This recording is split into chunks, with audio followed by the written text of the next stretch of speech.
Today, the dictator of Iran, the Ayatollah Khamenei, posted this. The title is, "Why must the Zionist regime," that's Israel, "be eliminated from the region?" And the most brazen thing about this is that he issues this while he's supposedly negotiating peace with the United States. Well, Israel will not be eliminated. What must be eliminated is Iran's axis of terror and its nuclear weapons program. Not only for the sake of Israel, but for the sake of our entire region and for the sake of peace in our world. So on Tuesday, Israeli Prime Minister Benjamin Netanyahu posted that video to X. And according to a report from the New York Times, he really isn't kidding about eliminating Iran's nuclear program. Apparently, Israel wanted to strike Iranian nuclear sites as soon as next month.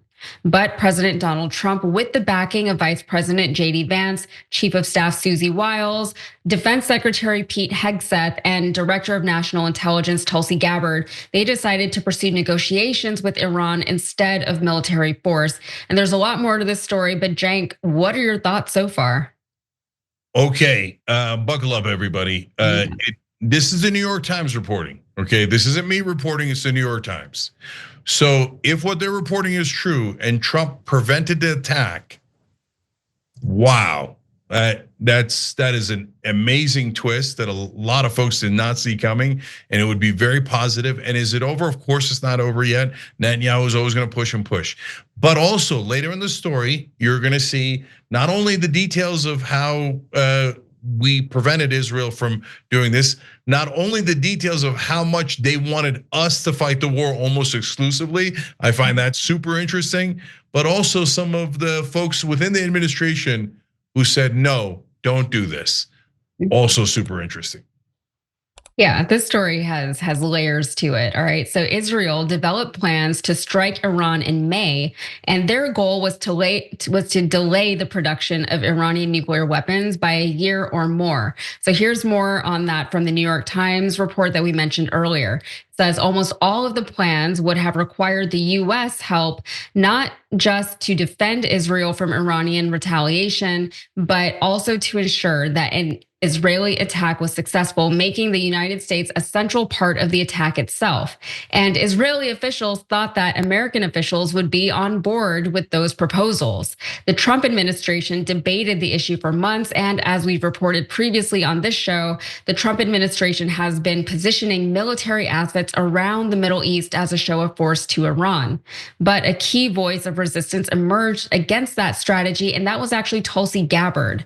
So in a meeting this month, Gabbard presented a new intelligence assessment that said the buildup of American weaponry could potentially spark a wider conflict with Iran that the United States did not want. Vance, Hegseth, and Wiles all had concerns as well. Even National Security Advisor Mike Waltz, who is hawkish on Iran, doubted that Israel could successfully strike Iran without significant American assistance. Eventually, a decision was made. Trump told Netanyahu earlier this month that the US would not support a strike on Iran, at least while negotiations are ongoing. So in a statement delivered in Hebrew after the meeting, Netanyahu said that an agreement with Iran would work only if it allowed the signers to go in, blow up the facilities, dismantle all the equipment under American supervision with American execution. It's very presumptuous. So Steve Witkoff, Trump's special envoy, directly negotiated with Iran's foreign minister last week in Oman, and is set to do so again this week in Rome. But the Trump administration has sent mixed messages to Iran. On Monday, Witkoff stated on Fox News that Iran cannot enrich uranium any more than 3.7%, and I'll tell you later why I'm laughing at that. But on Tuesday, Witkoff walked back that position and wrote on X that Iran must eliminate its nuclear enrichment program entirely. Iran's foreign minister stated that the shifting goalposts were, quote, not helpful, but Iran would continue to participate in negotiations. If the negotiations fall through, then the situation might actually get very, very dire very quickly. And here's why. In one discussion, Vance, with support from others, argued that Trump had a unique opportunity to make a deal. If the tasks failed, Trump could then support an Israeli attack, Vance said, according to administration officials.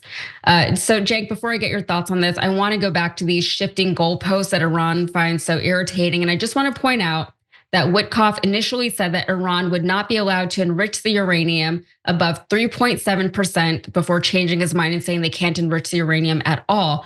I just want to remind our audience of something we once had called the Iran nuclear deal, a deal that was forged by the Obama administration. And it was a deal that Trump disparaged and then promptly pulled out of during his first term as president. So there were four terms of that original Iran nuclear deal.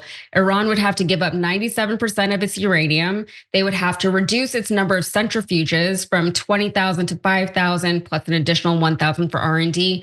They would be suspect to inspection from an international agency, and the uranium they were allowed to hold on to, they were not allowed to enrich it above 3.67%. So this man just brought back the Iran nuclear deal that Trump had originally pulled out of.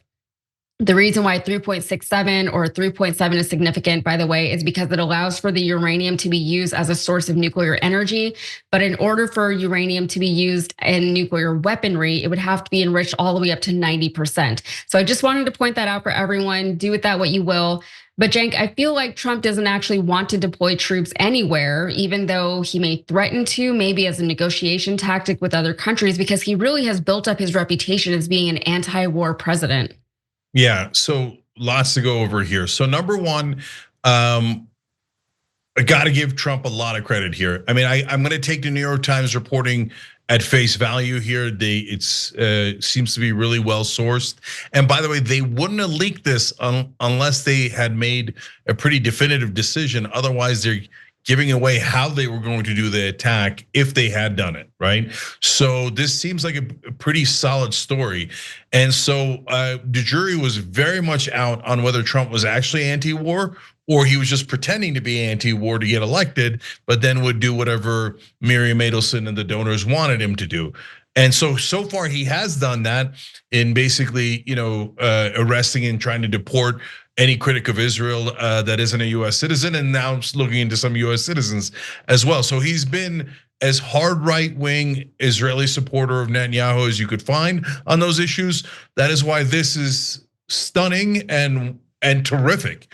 So if he blocked an attack on Iran, that is truly anti-war, and we should all give him a lot of credit for that and encourage him to keep going in that direction. Here's somebody I was wrong about. I thought Tulsi Gabbard would love the opportunity to start a war against a Muslim country, to be honest. And I thought that all of her anti-war talk, wasn't necessarily true, and that she was also, in a lot of ways, on Israel's side. But apparently, she was the main voice against attacking Iran. Well, then credit where credit is due. So if she blocked that, that makes a huge difference, because this isn't theoretical anymore. She's now an enormously important person inside the Trump administration. And if she really delivered on being anti-war instead of what we were worried about, then terrific. Then I'm very happy about that. JD Vance on the right side. Oh my God, Hegseth is on the right side. That's a bit stunning. There wasn't a lot of information about Hegseth, and I'd be surprised if he was fully on that side. Maybe he was just playing some politics. But JD Vance apparently did make a couple of strong arguments against attacking. So credit there. Now, who are the bad guys? Yaz mentioned Mike Walls. Mike Walls is a neocon. He's the national security advisor. He's the dumbass who did that signal gate and included the reporter on that chat. And at some points, even he had lost the room and started to backpedal. But overall, he wanted to attack. He was on the side of doing what Israel commands. And apparently, the guy in charge of Central Command, General Kurilla,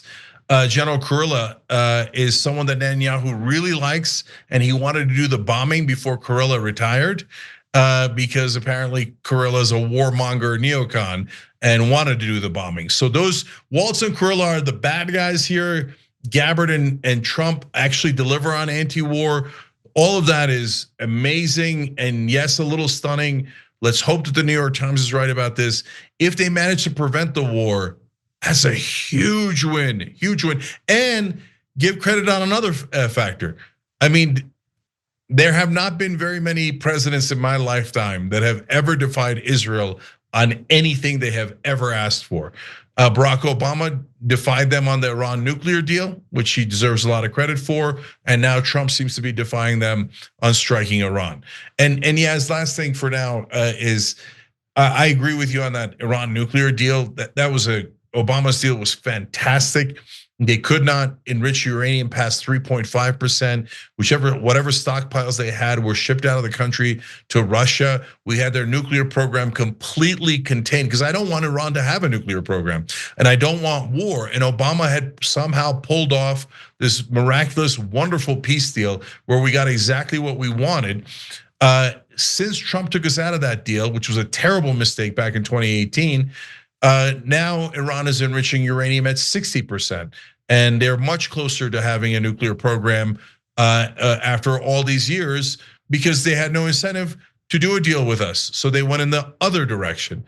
So it's time for Trump to make up for that mistake, do an actual peace deal, and be a strong leader for America and not follow Israel's orders.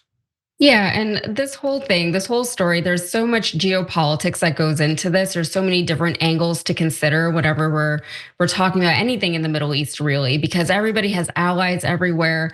And we do have to consider that Iran usually is backed by Russia on a lot of things. Very presumptuous of Israel, although you really can't blame them for being so presumptuous to basically just decide to deploy American troops to Iran on their behalf because they wanted to. But it's like what you said, how many American presidents actually defy Israel or don't give them exactly what they ask for or what they want? So why wouldn't they just ask for American troops to be deployed to attack a foreign country? So I'll take a win where I can get one. Nobody wants there to be a war ever.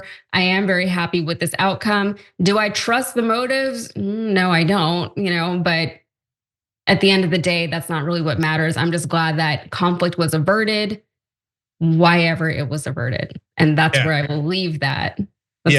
One last quick thing on this, because it gives you insight into how Netanyahu thinks and the current Israeli government thinks. So throughout the article, they explained, well, in the beginning, Israel wanted to do a commando raid and then a bombing run, but then they thought they might have trouble doing the bombing run on their own. Which, by the way, I saw this really interesting interview with Jeffrey Sachs earlier when Israel had tried to strike Iran the last time, and he made the point that Iran was surprised by Iran's air defenses. Israel was surprised by Iran's air defenses, and they couldn't go as deep into the country as that they had hoped.